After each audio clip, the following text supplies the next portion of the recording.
Hello and welcome to the Newchip online demo week for January 2021. My name is Armando Vera Carvajal and I'm the Accelerator Director here at Newchip. We're so excited to have hundreds of investors and entrepreneurs here joining us from around the world. This is our biggest demo week ever. 147 global startups in the Newchip Accelerator are sharing the stories this whole week with the goal of spreading awareness of the products they are building and the impact they intend to make. So without further ado, to kick off today, I would love to introduce you to Jason McElwain, also known as JMac. Jason, thank you so much for joining us today. It's a pleasure to have you here. It's a blessing. Thank you very much. Glory to God. Absolutely. So before we dive in, I'd love to share a few details on your background to share context with our global audience. Jason McElwain, also known as JMac, is an American amateur athlete in both basketball and marathon, as well as a public speaker with high-functioning autism. Jason is best remembered for scoring 20 points for his high school basketball team, the Greece Athena High School Trojans, on February 15th, 2006. At the age of 2, he was diagnosed with autism. He could not interact with other kids at first, but he developed strong social skills in the end.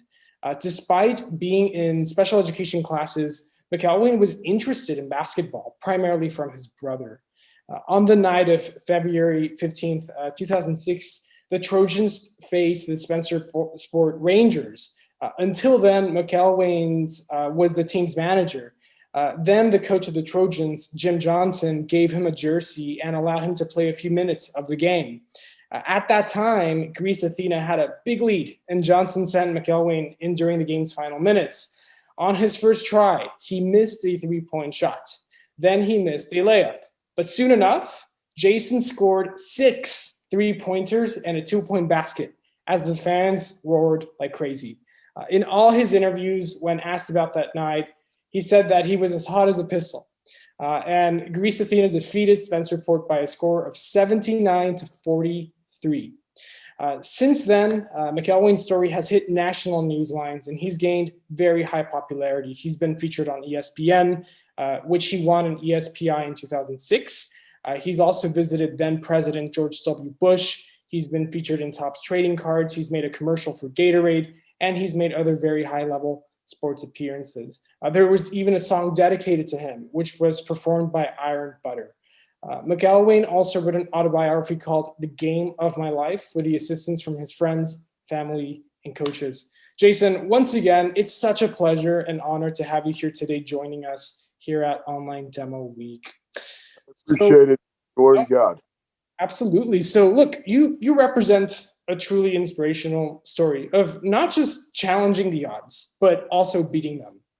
You know, as I mentioned in your introduction, from the young age, you were diagnosed with autism, and doctors said that you would never be able to walk, let alone put on a pair of pants.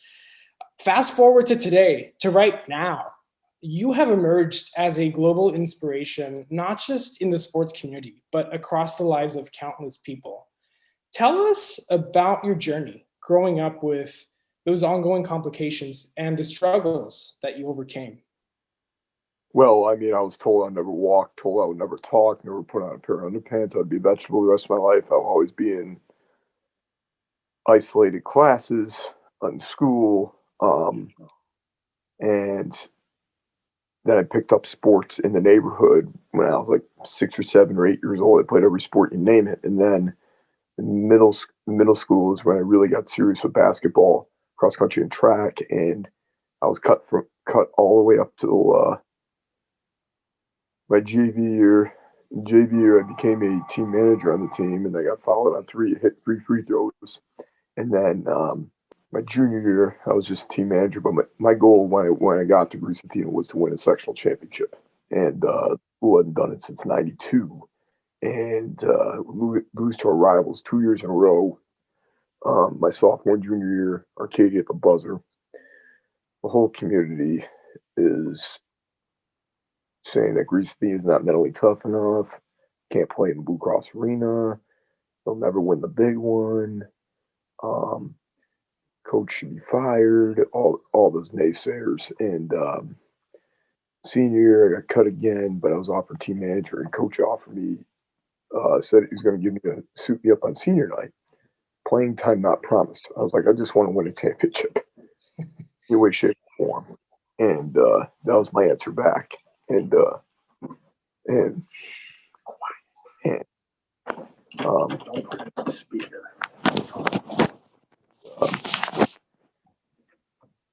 Then that season we started out 500. There was a lot of parent strife, a lot of community strife, chemistry strife, and we get to our Christmas tournament, and Coach Johnson walks into our shoot around. We're playing the number 2 team in the state, Fairport, and he said, I don't want to go tonight. And we're like, what? What coach says this? Unless you can play as a team and work hard and do the things that the culture I've been trying to create here, we'll lose by 100. We ended up losing that game by 2, but then we won 8 of the last 9 games, and then we on senior night against Spencerport, we were 1 game out of first place, and we had to win. And we're up 20 with 4 minutes to go, and I get sent into the game, and popsicle stick of my face on up in the 6th man. Everyone's going wild. The first shot was an air ball. Didn't even touch the freaking rim. And then I missed 2 layups, and I hit my first 3. Everyone went nuts. And then I hit 3 more in a row, and then I missed 1, and I hit 3 more in a row. So after my last one at the buzzer, the crowd stormed the floor like I won the national championship. Wow. But after that game, the whole school was happy for me, and I walked in our locker room, and everyone's happy for me. But I was like, we haven't accomplished anything yet. I want to win a sectional championship. We haven't made history yet. And we win our conference that night, but we haven't won a sectional championship. 72 hours after that game, we go into February break. The game didn't even get a headline in the DNC. It was picked up locally, and then they send it out to the national media if they can create a story. And then that Monday, CNN comes to school, ESPN comes to school, CBS comes to school. It was like typical Super Bowl week. Yeah. A day every day. And a coach had to kick the media out of practice because it was like a distraction to us. And beat our rivals first round by 30. But then we get to the semis where it's been our stumbling block. Program's been 0 for 7 in the semis. And we're up 10 going into the 4th quarter. We blow that lead, but then we rallied and finally get over the hump against McQuaid. We win that game by 15. And we get to the finals against Armando, who's the number 1 seed. We split during the year. We finally did it. We're finally here. Our dream is right there in front of us. With 18 seconds to go, my teammate Steve Kerr gets a one-handed pass from a point guard that's about to go out of bounds. Hits the go-ahead 3, not the Golden State Warriors Steve Kerr, my teammate Steve Kerr. And then we get a stop on the other end, and we finally did it. It was a storybook ending. We won our first sectional championship since '92, and we lose in the state tournament. After that season was a nothing I ever dreamed of. Get to go to the Final Four in Indianapolis, where I met Billy Donovan and the Florida Gators. Saw them win their first championship. Saw George Mason. I was at their shoot around. Big Baby Glenn Davis, Seth Davis, Greg Gumbel, Clark Kellogg, Rick Pitino, John Calipari, and met J.J. Redick and Adam Morrison. Got to meet won an ESPY for best sports moment, and got to meet my boyhood idol Kobe Bryant. Got to meet Jerome Bettis, Bill Cowher, Matt Leinart, Reggie Bush, Kevin Durant, Greg Oden, LeBron James, Dwayne Wade, Doug Flutie, Lance Armstrong, Carmen Electra, Chris Fowler. And then at the Press Radio Club here locally in Rochester, a headline was Peyton Manning. And he gave me a letter to be an intern with the Indianapolis Colts. He was on the equipment staff. It was ironic because I was part of a program that never could get over the hump until my senior year, and Peyton Manning was in that same boat in his team. I was with Coach Dungy, Peyton Manning, Jeff Saturday, Dallas Clark, Marvin Harrison, Reggie Wayne, Adam Vinatieri. Got to be part of their team that whole season, and to see them win a Super Bowl in Miami was so surreal. I got to finally see them win it for the first time, and it was ironic. Then got to win the Team Choice Award for Courage Award. What I do now is I'm a motivational speaker, as you said, for sometimes dreams do come true. I coached for 12 years at Athena, all levels of the program, and as an assistant under Coach Johnson, won 6 last 12 sectional championships in Coach Johnson and myself's era. Yeah. Went to a state final in 2015. Then I became a personal trainer. My first client was the Athena soccer team. Another ironic situation we walked into. My buddy took the head job.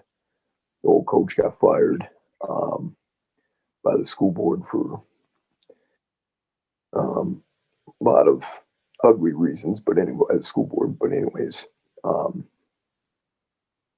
they haven't won a sectional championship ever. Wow. I've been there 10 years, and they won 4. We've won 4.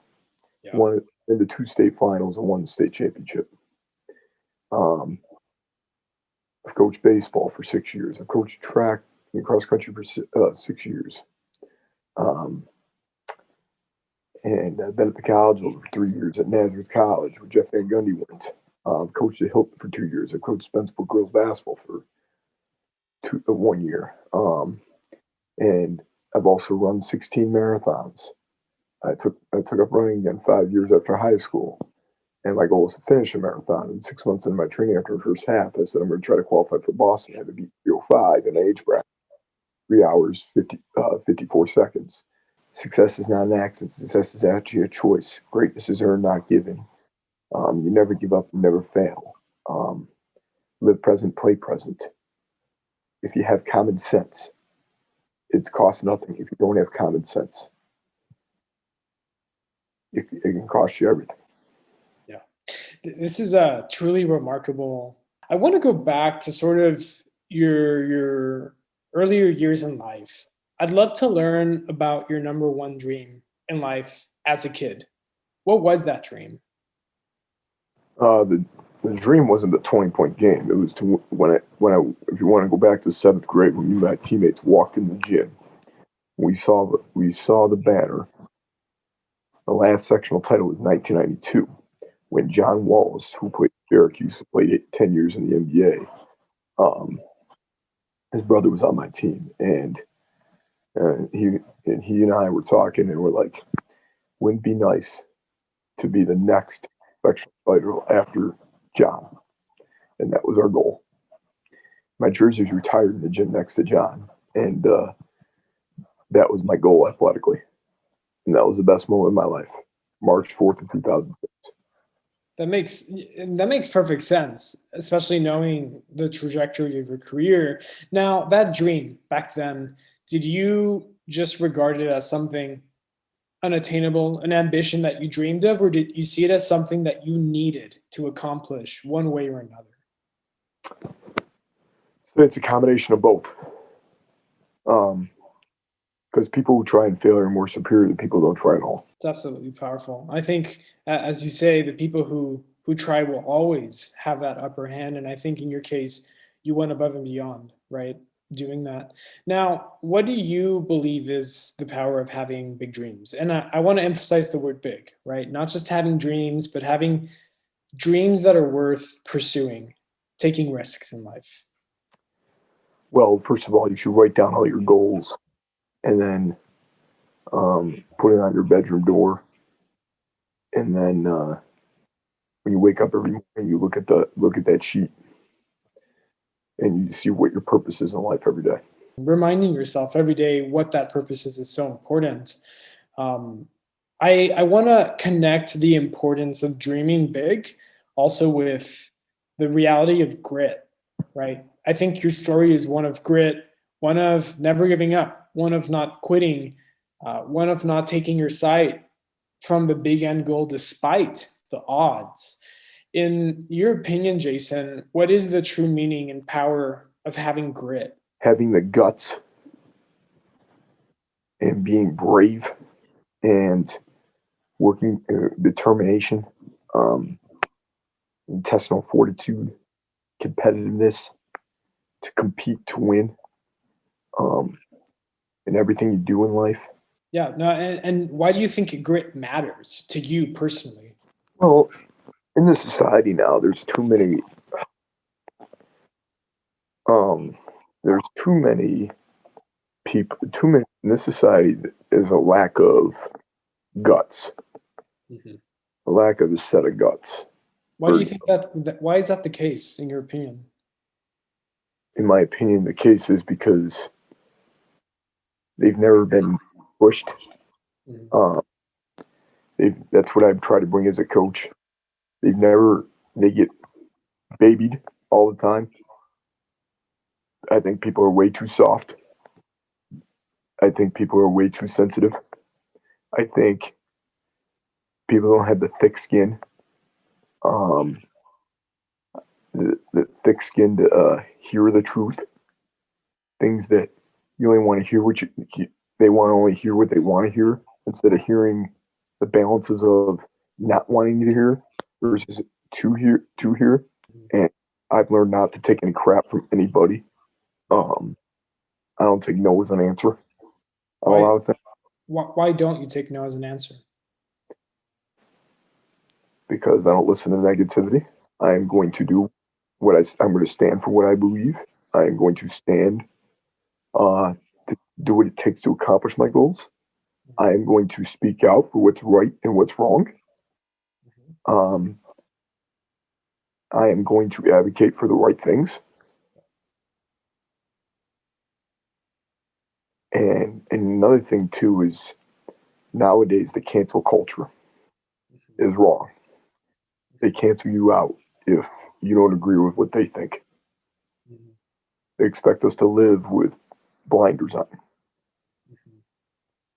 rather than um, having discussions about those things and not being afraid to disagree Mhm. with a professional tone. I think that that's very true, and that really ties into what you mentioned earlier in time in terms of we live in a society where there's a lot of people who are not used to going out of their comfort zone, right? And comfort zone can be in many different aspects of life, but even in terms of the intellectual, right? As you tie into the cancel culture. Um, Beyond basketball, you mentioned this a little bit earlier. You've demonstrated grit in many other areas of your life, including running in numerous marathons and 5K tournaments. I'd love to learn more about what obstacles you faced when taking on marathons. What did you encounter naysayers? What was that experience like for you? Well, the naysayers thought I was nuts. Um, Running's bad for your knees. Running's bad for your heart. The risk of dying of a heart attack while you run. Um, the risk of that it's not good for you when it's not true. Um, which running it clears your mind of all your stresses. Mhm, It's peaceful mhm, and you compete against other people. There's another way athletically that's in my control. mhm. Um, and it's positive thoughts bring positive results. Tell us a little bit more about why you decided, to continue running the marathons. How many have you run, by the way? 16. 16 marathons. Wow. Mm-hmm. What did the naysayers say after you did your first one? Did they continue or were they just surprised? There was a lot of congratulations, um, but then like other runners in were saying, "Well, are you gonna try to break? Are you gonna ever break the 3 hour mark?" I'm going to do it in Boston. And they're like, no, you're not. That's a Wow. tougher sport than what you did. And I 257.5, and my best was Buffalo 253.34. So proving them wrong. I love it. I've read so much about those experiences that you've had with the marathons, and it's so inspirational to see how there's Yep. always going to be naysayers, right? But how you prove them wrong, regardless, because of what you believe in. And I love how you said earlier that reference you made to writing down your goals, putting them on a piece of paper by your door, and reminding yourself what are the things that you want to achieve in this life. What is your purpose? And putting your full belief and trusting yourself to accomplish those. And I think it goes without saying that you've done that in basketball and running marathons. And I admire that very much in you. Looking back at your career as a coach, you've obviously served as a transformational individual in the lives of many basketball players. In your opinion, Jason, and also in your experience, what is the true purpose and role of coaching others, be it in basketball, business, or in any other facet of life? Really, my true purpose? Well, if you want to talk basketball, it's to give back to the game that I always loved in a different way. Because I knew after high school, I was a short white guy. I was it, I didn't see many avenues where I could play it. Um, so coaching, I knew it would be. I've always wanted to get into. Knew the game, but I know the game way more now than I ever did as a player. It makes a lot of sense what you just said, but I'd love to understand why does coaching matter? Like in general, why do we need coaches, not just in basketball, but in business and in other parts of life? So to be an influence in somebody else's life, Mhm. no What's matter the impact of that? the impact is when you get thank yous, when you get as a coach, you get invited to weddings, graduation parties, um,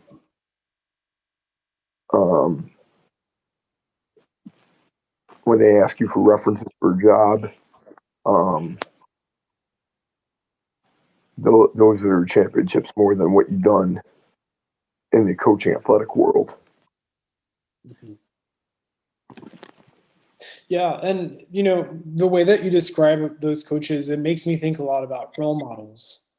I think a lot of the basketball players, a lot of the coaches out there serve as role models to many people, not just in the sport, but also kids, right? And in your case, you are a role model to many people, athletes, youth, kids with disabilities, and many other countless people across numerous walks of life. Why do you think we need role models in our world today? Put positivity in this world, kindness, um, to put others above you. There is still a lot of positive people around. Um, we got to it depends on who you surround yourself with. Surround yourself with people who are more successful than you are, and that'll make you work hard to be successful as them. Yeah, that makes perfect sense. As many people like to say, you're always at the average of every five people with whom you're around. What is success for you? What is the meaning of success, and how do you define it?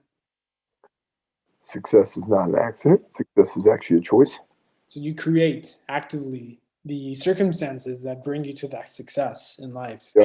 And I think honestly, looking at your story, you created the circumstances for you to have so much success. That commitment that you demonstrated as team manager back on the basketball team in high school, I think you were very proactive, right? And you simply didn't just wait for things to come your way. You took action. You knew what the limits were, and you understood that limits don't mean much if you put your mind and your heart to it. And I think I really admire how Okay, you've been able glory, to. glory to God. Once you find your passion, you got to stick to it.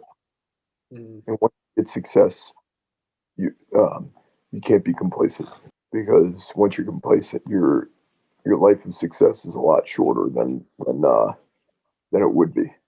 mhm. Should never rest on your laurels.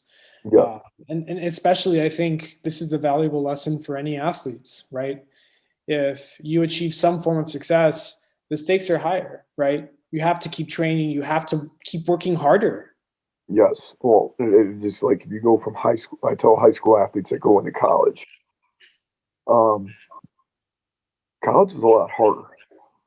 College coaches are a lot harder on you than I will be. I'm a cupcake compared to them, because their job. If they don't win or get the good recruits for them to win, they get fired. And and that's the case. You got to prepare yourself for the college level. I've seen athletes time and time again go to the college level, and they've not lasted at the college level because they they feel burned out when they're going into it, because it's a job at college level. What advice would you share with the many coaches, mentors out there, especially those in our audience today? We're a lot of the people here at Demo Week are entrepreneurs, business founders, investors. They're not playing basketball or running marathons, but in many ways, they need coaches. They're preparing for the races. What advice would you give them so that they can bring success into their lives? The harder you work, the luckier you get.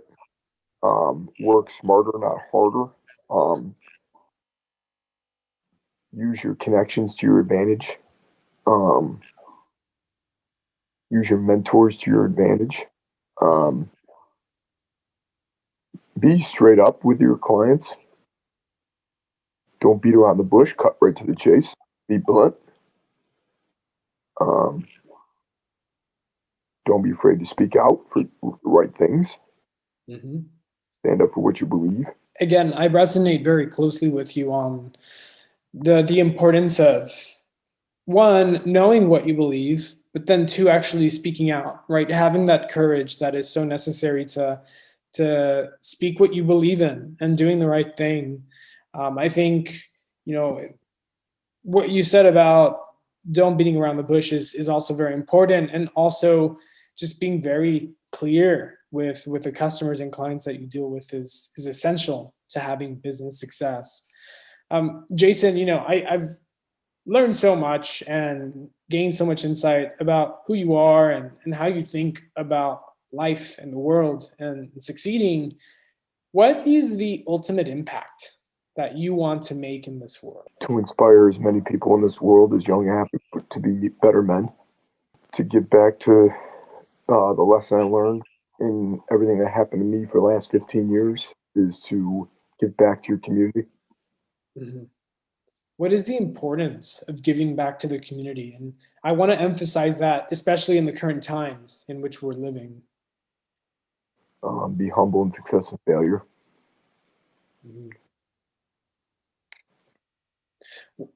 Why does people who are very successful, why do they need to think about the community and not just themselves, not just their businesses? Like how does giving back to the community actually impact everyone? That you're doing positive things for others. And I agree. I think the positivity also is, when we spread positivity, we get positivity from others, and it just lends to creating a much more positive world altogether. Um, Jason, what are the thoughts do you want to share with the entrepreneurs that are here at this event right now? What advice would you give them if they want to change the world? You never give up. You never fail. People who try and fail are more superior. People who don't try at all. If you don't dream it, you can't become it. Um, if you're not pissed off for greatness, you're okay with being mediocre. And also, have a to-do list on a daily basis. Mhm. Why do you need to have that to-do list every day? Do you remember what you're doing? Mhm. And what's the risk of not remembering what you're doing when you have big So dreams? instead of going XYZ before ABC, Mhm. um, first is, but then because then you jump the gun versus doing the little things that step by step. Patience is a virtue to get to where you want to go. Having a plan. I think at the end of the day, that's what it's all about. Jason, thank you so much once again for joining us today. This has been a pleasure, very insightful, getting to know you a little bit more, having you here with us. I've gathered many insights from your life and experiences, and I'm sure many people in the audience have as well. Thank you so much once again, and we wish you well. Thank you very much. Appreciate it. Glory to God.